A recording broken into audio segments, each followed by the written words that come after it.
Salam sejahtera Malaysia, denyut nadi suara rakyat bergema di channel ini.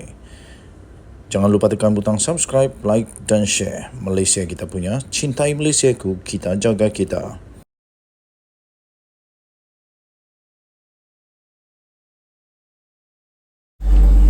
Salam sejahtera Malaysia, denyut nadi suara rakyat bergema di channel ini. Nampaknya di Kelantan pun Anwar Ibrahim tetap diterima dengan baik. Tapi taklah sampai 50,000 orang datang dengan 18,000 cucuk sate, 15 ekor kambing golek, kalau tidak silap 15 ekor, 3,000 juada.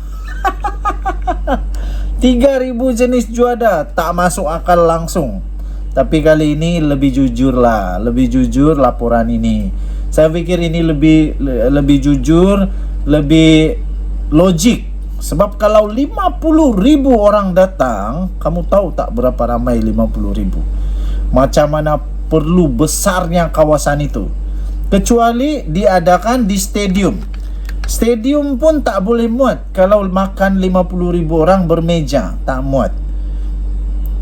Tak muat. Tapi kalau semua orang berdiri mungkin cukuplah, tapi itu pun perlu stadium yang besar. Saya tidak pasti kalau ada stadium yang cukup 50,000 orang di Kelantan, di Perlis, di Terengganu kah, di Kedah kah, dah pastilah, saya tidak pasti. Tapi laporan ini lebih jujur lah, saya fikir. Lebih 10,000 orang menjiri Rumah Terbuka Malaysia Madani di Kelantan. Cuba bayangkan sajalah, kalau 10,000 orang pun satu meja ada 10 orang, perlu 1,000 meja. Perlu 1,000 meja untuk masukkan 10,000 orang duduk di meja. Tapi kalau 50,000 orang duduk di meja, perlu 5,000 meja. Kamu pernah nampak tak berapa banyak 5,000 meja? Paling tak logik 3,000 juada. Jadi agak-agak lah, rakyat Malaysia bukannya babal-babal pun, semuanya berpikiran logik. Jadi nak bilang 3,000 juada ndak ngam lah. Okey. Lebih 10,000 orang banjiri Rumah Terbuka Malaysia Madani di Kelantan. Lebih 10,000 pengunjung hadir di Rumah Terbuka Malaysia Madani yang diadakan di Stadium Sultan Muhammad keempat di sini hari ini. Sekarang dah buat di stadium hanya 10,000 orang saja. 50,000 saya tak tahu buat kat mana. Seawal jam 6 petang, rakyat negeri ini sudah mula memenuhi perkarangan stadium dengan masing-masing hadir menaiki kereta, motosikal, malah ada yang datang dengan bas khas. Suri rumah Rosita Arifin, 33 tahun, dari Pasir Tumbuh berkata dia datang bersama suami Muhammad Hanafi Muhammad Zain, 36 tahun, dan 3 anak berusia antara 2 hingga 8 tahun. Katanya dia hadir ke majlis itu kerana anak sulungnya iaitu Muhammad Amar Danish, 8 tahun, mahu melihat Perdana Menteri Datuk Seri Anwar Ibrahim. Katanya kami sekeluarga sampai jam 7 petang dan mendapati sudah ramai pengunjung di majlis ini. Namun kami bersyukur kerana terdapat banyak tempat duduk yang disediakan selain pelbagai menu yang menarik yang ada. Pelbagai menu lah, jadi taklah sampai 3,000. Selain itu, anak saya begitu teruja untuk melihat Perdana Menteri kerana selama ini hanya melihatnya di televisyen saja, katanya lagi. Peniaga kedai makan Nur Mazlatun Akmal Muhammad Nur Kamal, 32 tahun pula, berkata dia datang dengan menunggang motosikal dan membawa anak keempat daripada 6 adik-beradik. Muhammad Akid Muhammad Azli, 8 tahun. Dia tinggal di Pulau Belanga. Berkata dia sampai di Rumah Terbuka itu pada pukul 7 petang dan gembira melihat kemeriahan majlis berkenaan. Okey, jadi tahniah diucapkan kepada Kerajaan Negeri Kelantan yang tetap berjaya melaksanakan Rumah Terbuka Malaysia Madani ini. Ketepikan dululah pasal politik tu, ketepikan, yang penting perlu untuk meraihkan rakyat jelata. Tahniah diucapkan kepada Kerajaan Negeri Kelantan yang berjaya melaksanakan Rumah Terbuka ini bersama dengan Kerajaan Pusat. kerajaan daripada Putrajaya. Denyut nadi suara rakyat bergema di channel ini. Bye bye. Selamat petang Malaysia. Bye bye. Salam sejahtera Malaysia. Denyut nadi suara rakyat bergema di channel ini. Sekali lagi, Datuk Seri Anwar Ibrahim nampaknya hilang sabar kepada manusia-manusia yang pentingkan diri sendiri, yang tak tahu nak beruntung, yang selalu tamak haluba bagaikan tut dan bayang-bayangnya. Seekor haiwan yang menjadi peribahasa. Dia ada bawa tulang, lepas tu dia nampak bayang dekat sungai, dia pun kerana tamak haluba, dia gonggong haiwan itu, dia nak rampas tulang itu, akhirnya tulang hilang.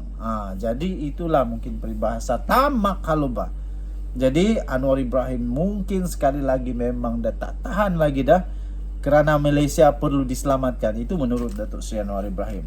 Perdana Menteri akhirnya mengarahkan pihak berkuasa untuk menyiasat pihak yang menyebabkan negara rugi akibat rasuah. Nah, ini kalilah kita nampaklah berduyun-duyunlah orang ketakutan. Berduyun-duyunlah orang bertapuk, kasih tapuk, minta dikasih tapuk, minta tolong kasih tapuk, macam-macam lagi lah.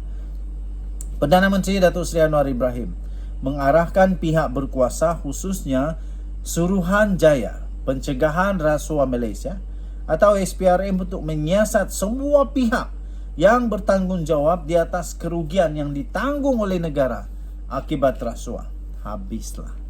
Habislah mereka-mereka yang teringat pernah atau terkait pernah atau proksi kah atau apa-apa sajalah. Habislah.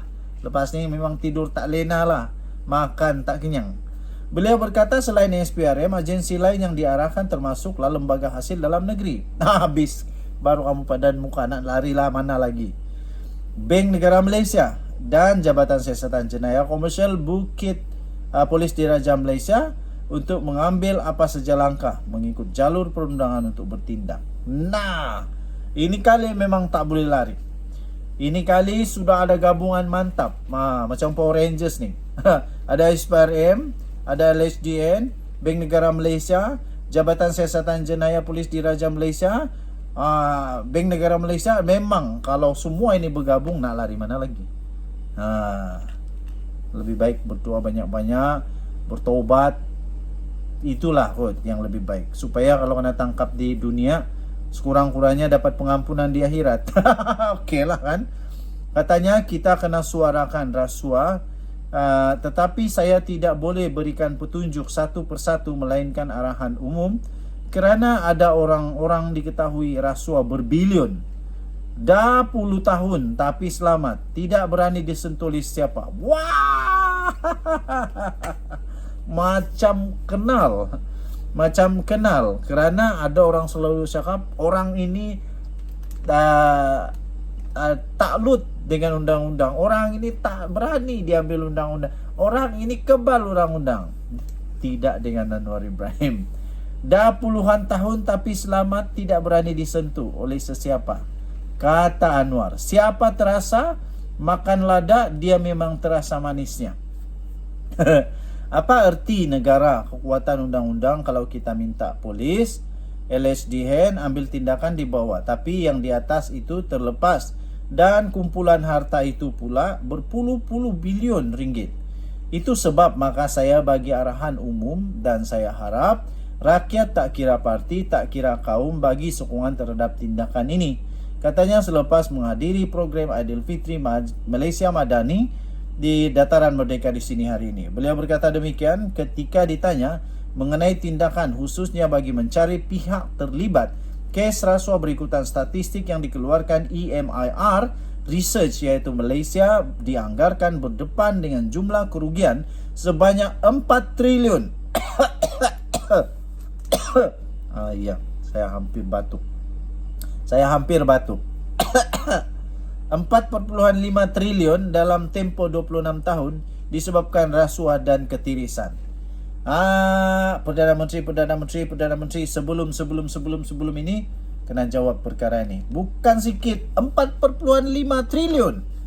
Entah macam mana banyak hebatnya sudah negara Malaysia ini sebenarnya kalau tidak ada rasuah yang kerugian 4,5 triliun.